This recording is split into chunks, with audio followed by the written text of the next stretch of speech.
No one noticed him at first when he arrived in Galveston, Texas, just as the hurricane warnings lit up every phone screen. The streets were tense with fear and hurry, store shelves emptied, windows boarded, voices raised. He walked quietly among them, wearing simple clothes, his face calm while the sky darkened above the Gulf. At the emergency shelter, people argued over space, food, and who deserved help first. A mother clutched her 2 children, pushed aside by louder voices. An old fisherman sat alone, staring at the floor, whispering that he had lost everything once before and could not survive it again. Jesus sat beside him, placing a hand on his shoulder. "You are not alone," he said softly. The man felt something steady return to his chest, like breath after nearly drowning. When the storm struck, it came with violence. Power failed. Water surged through streets. The shelter shook. Panic spread faster than the wind. Jesus stood and spoke, not loudly, but clearly.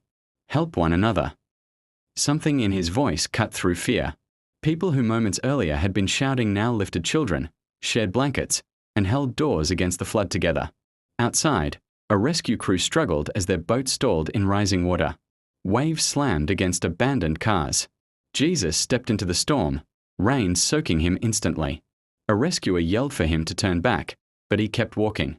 The water reached his knees, then his waist, yet the waves around him seemed to settle, just enough.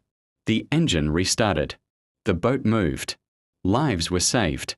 By morning, the hurricane had passed. The city looked broken, trees down, homes flooded, streets silent. Yet something else filled the air. Strangers hugged. Neighbors shared coffee made on small gas stoves. People spoke kindly to one another, as if remembering something they had forgotten. Jesus walked through the ruined streets, helping lift debris, listening to grief, blessing children with a touch on the head. A volunteer asked him which organization he was with. Jesus smiled gently. "I am with those who love," he replied. By afternoon, he was gone. No one saw him leave.